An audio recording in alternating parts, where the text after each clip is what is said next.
Bismillahirrahmanirrahim. Assalamualaikum warahmatullahi wabarakatuh. Perkenalkan, nama saya Mutiara. Di sini saya akan memaparkan hasil buku saya, yaitu Sapi, Babi, Peran, dan Tukang Sihir, yaitu menjawab teka-teki kebudayaan oleh Marvin Harris. Nah, buku ini adalah tentang sebab musabab gaya hidup yang tampaknya tidak rasional dan tak terjelaskan. Nah, sebagian dari adat yang membingungkan ini berlangsung di kalangan masyarakat yang belum berlangsung di kalangan masyarakat.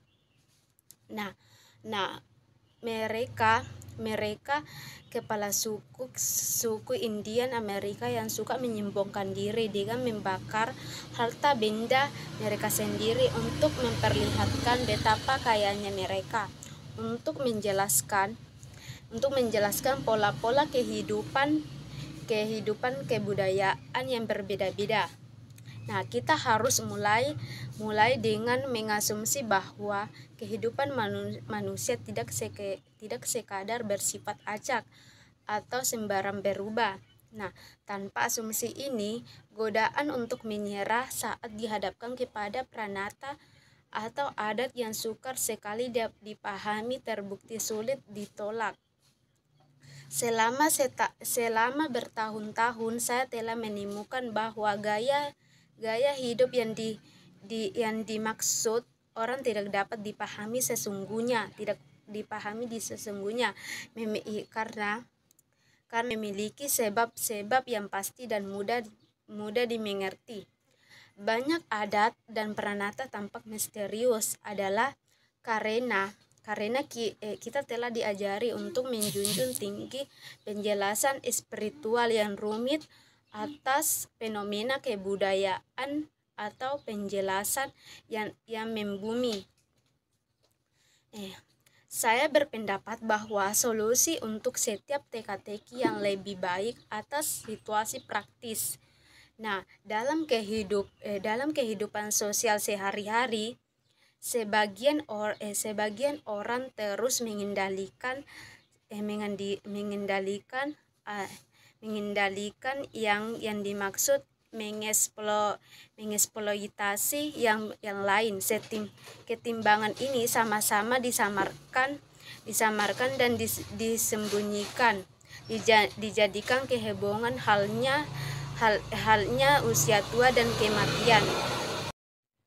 Nah, sebagian antropologi dan sejarawan berpandangan sebaliknya. Mereka berpendapat bahwa penjelasan para penganut merupakan realitas yang tidak dapat disederhanakan, karena mereka memperingati agar kesadaran manusia jangan diperlakukan sebagai objek, dan bahwa kerangka keilmuan yang cocok untuk mempelajari fisika atau kimia tidaklah relevan karena diterapkan untuk mengkaji gaya hidup. Nah, langsung saja kita masuk perang primitif. Nah, perang primitif adalah peran yang dikobarkan oleh suku-suku primitif yang terpencar seperti Marin, memunculkan keraguan apakah gaya hidup manusia itu pada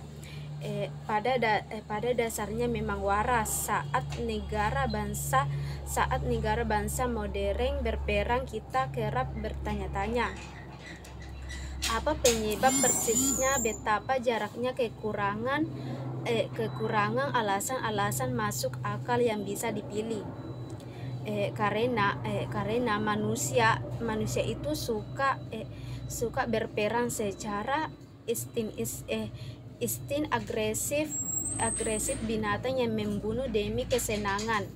Nah, demi kejayaan, demi balas dendam, atau demi kecintaan akan darah belaka dan kesenangan akan kekerasan, maka rudal dipastikan akan tetap meluncur di kalangannya. Nah, perang primitif didominasikan oleh motif-motif irasional dan sukar dimengerti ini karena peran memiliki konsekuensi memastikan bagi para pelakunya, seperti lancang untuk meragukan apakah mereka memang tahu untuk apa mereka berperan. Mereka cenderung menjelaskan peran dengan menggambarkan motivasi dan perasaan pribadi yang dialami tak lama sebelum pecahnya pertikaian. Nah, peran primitif juga seperti halnya cinta sapi atau cinta babi memiliki landasan praktis. Orang primitif pergi berperang karena mereka kekurangan solusi alternatif bagi beberapa masalah. Solusi alternatif yang meminta kesengsaraan lebih sedikit dan tingkat kematian dini yang lebih rendah. Nah, orang marin seperti kelompok primitif manapun menjelaskan bahwa mereka pergi berperang karena perlu membalas aksi-aksi kekerasan. Karena tiap kematian di medan perang diratapi oleh sanak saudara korban yang tidak akan pernah merasa puas sebelum mereka menyamakan skor dengan membunuh salah seorang musuh. Nah, di saat pembumihangusan berlangsung, para pemenang tidak mengejar musuh tetapi berkonsentrasi membunuh orang-orang yang tertinggal. Nah, karena membakar bangunan, menghancurkan tanaman dan menculik babi-babi yang seperti orang mari, masyarakat paling primitif memiliki mekanisme kelembagaan untuk membatasi dan membalik pertumbuhan populasi agar jauh berada di bawah daya tampung. Nah, dalam kebanyakan masyarakat primitif, peran adalah alat pengendali populasi yang efektif karena pertempuran antar kelompok yang intens dan berulang membuat pengasuhan anak laki-laki lebih dihargai daripada pengasuhan anak perempuan. Karena semakin banyak laki-laki dewasa, semakin besar kekuatan militer yang bisa dikerahkan ke medan laga karena oleh kelompok yang bergantungan pada senjata tangan. Korban perang merupakan alasan yang paling mungkin lebih tinggi tingkat kematian di kalangan laki-laki dewasa. Dalam pengertian yang semata-mata biologis, perempuan itu lebih berharga daripada laki-laki secara produktif. Sebagian besar laki-laki itu mubazir karena satu laki-laki saja cukup untuk menghamili ratusan perempuan. Perempuan dapat melakukan setiap pekerjaan yang dilakukan oleh laki-laki, meski mungkin kurang efisien bila dibutuhkan tenaga kasar. Kalangan suku teladan berpindah seperti marin, yaitu perempuan adalah produsen pangan utama. Bahkan di kalangan suku-suku pemburu seperti tenaga perempuan yang menyediakan lebih dari 2/3 kebutuhan gizi. Apa yang konon merupakan landasan biologis pembagian kerja berdasarkan jenis kelamin hanyalah omong kosong belaka, asalkan semua perempuan suatu kelompok tidak hamil bersamaan pada tahapan yang sama pula. Fungsi ekonomis yang dianggap secara alami merupakan prerogatif laki-laki seperti berburu atau beternak dikerjakan sangat baik oleh para perempuan saja. Satu aktivitas manusia selain seks di mana laki-laki memiliki spesialisasi tidak tergantikan oleh konflik bersenjata. Laki-laki cepat baik untuk menerjang musuh maupun kabur menjauhinya. Nah, salah satu besar jika suatu kehancuran hutan secara umum dapat dilihat di daerah-daerah tempat cocok tanam dijalankan selama bertahun-tahun. Nah, saya kira siklus pembantaian babi, perdamaian Rumbin dan perang Marin yang waktunya ditetapkan secara ritual itu telah turut melindungi habitat marin dari nasib serupa. Nah, di tengah semua keanehan yang berlangsung selama siklus ritual penanaman Rumbin, penyembelihan babi, menggantungkan batu-batu tempur bertua dan perang itu sendiri itu menetapkan soal waktu inilah yang paling membuat saya takjub melebihi apapun lainnya.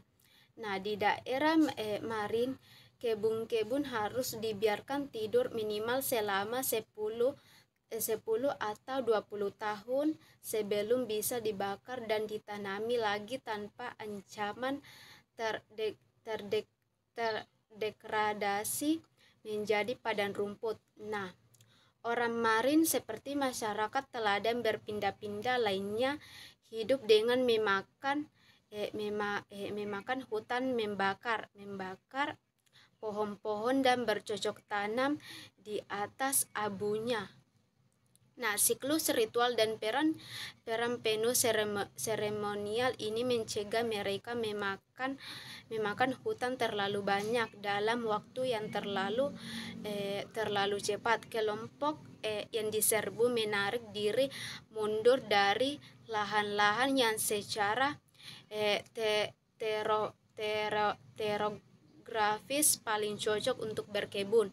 Nah, ketika populasi babi mendekati maksimum, pihak peminat menurunkan batu-batu bertua, mencabut rumbin dan bersiap-siap memasuki teritori yang tak bertuan yang baru saja mengalami penghijauan kembali secara damai. Jika lawan masih terlalu untuk menghadapi mereka atau secara brutal jika bekas lawan mereka telah kembali. Nah, orang Marin memanfaatkan yang terbaik dari situasi yang sudah buruk, derita universal umat manusia sebelum dikembangkannya kontrasepsi yang efektif dan aborsi dini yang aman. Mereka mendorong atau minoleransi kematian bayi perempuan dalam proporsi lebih tinggi dibanding bayi laki-laki. Perang yang memberikan nilai tinggi atas pengasuhan sebanyak-banyaknya jumlah laki-laki bertanggung jawab membuat bayi laki-laki memiliki tingkat bertahan hidup yang lebih tinggi dibandingkan bayi perempuan karena singkatnya, perang adalah harga yang harus dibayar oleh masyarakat primitif karena membesarkan anak laki-laki saat mereka tidak mampu membesarkan anak perempuan. Nah, di dalam kajian atas perang primitif memunculkan kesimpulan bahwa perang adalah bagian dari strategi adaptasi yang berhubung dengan kondisi teknologi, demokrasi, dan ekologi. Kita tidak perlu berhayal soal insting pembunuhan atau motif-motif ajaib yang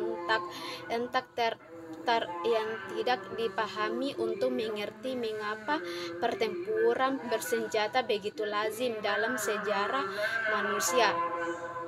Dan demikian halnya kita juga punya alasan untuk berharap bahwa saat umat manusia berada dalam posisi untuk mengalami lebih banyak kerugian daripada yang bisa didapatkannya dari perang, maka cara-cara lain untuk menuntaskan konflik antar kelompok akan dipakai menggantikannya tersebut. Sekian dari saya, kurang dan lebihnya mohon dimaafkan. Apabila ada salah kata atau ucapan, mohon dimaafkan. Sekian dari saya. Wassalamualaikum warahmatullahi wabarakatuh.